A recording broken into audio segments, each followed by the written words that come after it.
Wellington, New Zealand, AP, the first flights carrying fresh water and other aid to Tonga finally arrived Thursday after the Pacific nation's main airport runway was cleared of ash left by a huge volcanic eruption.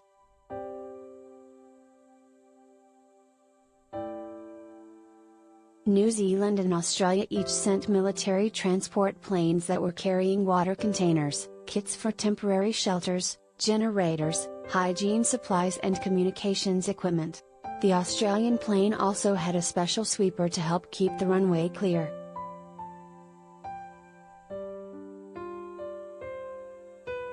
The deliveries were dropped off without the military personnel coming in contact with people at the airport in Tonga.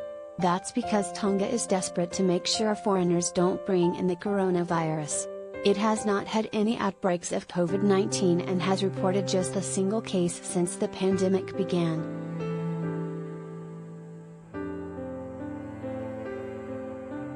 Rear Admiral James Gilmore, the commander of New Zealand's Joint Forces, said there had been a mammoth effort by Tongan troops to clear that runway by hand.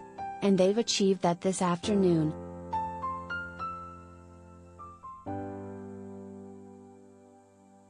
Australia said the assistance would help Tonga's government meet the community's needs and support the immediate cleanup efforts.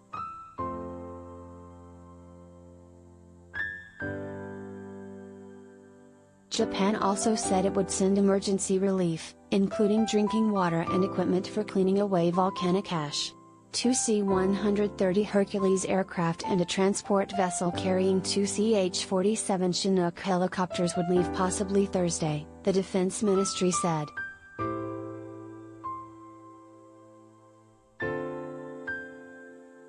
Japanese Defense Minister Nobuo Kishi told reporters that his ministry will do everything we can for the disaster-hit people of Tonga.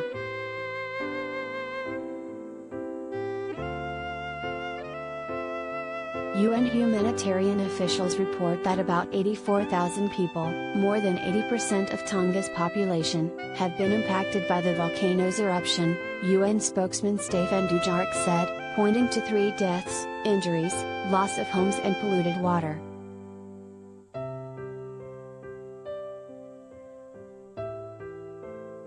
Communications with Tonga remain limited after Saturday's eruption and tsunami appeared to have broken the single fiber optic cable that connects Tonga with the rest of the world.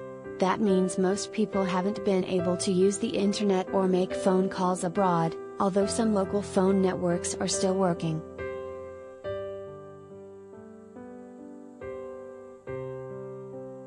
One phone company, Digicel, said Thursday it had managed to restore the ability to make international calls from some places by using a satellite link, but that people would need to be patient due to high demand. It said it hoped to enhance its service over the coming days.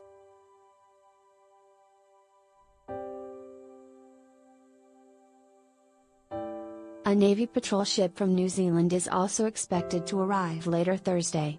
It is carrying hydrographic equipment and divers, and also has a helicopter to assist with delivering supplies.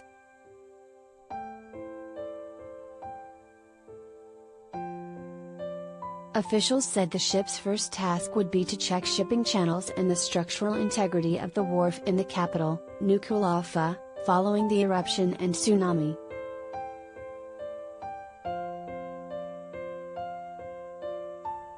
Another New Zealand Navy ship carrying 250,000 litres, 66,000 gallons, of water is on its way. The ship can also produce tens of thousands of litres of fresh water each day using a desalination plant.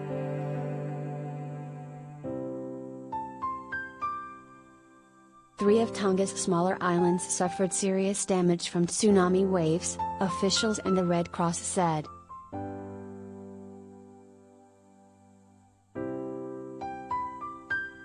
The UN's Dujarric said all houses have apparently been destroyed on the island of Mango and only 2 houses remain on Whānauifua Island, with extensive damage reported on Nomika. He said evacuations are underway for people from the islands.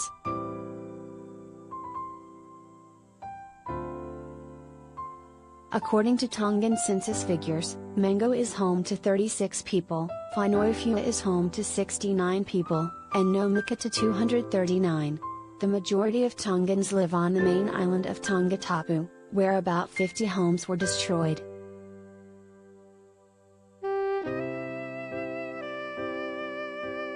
Dujarric said the most pressing humanitarian needs are safe water, food and non-food items, and top priorities are re-establishing communication services including for international calls and the internet.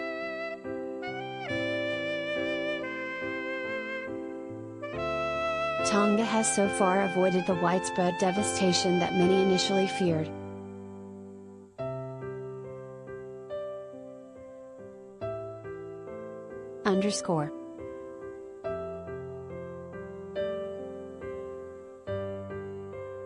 Associated Press writers Edith M. Lederer at the United Nations and Mari Yamaguchi in Tokyo contributed to this report.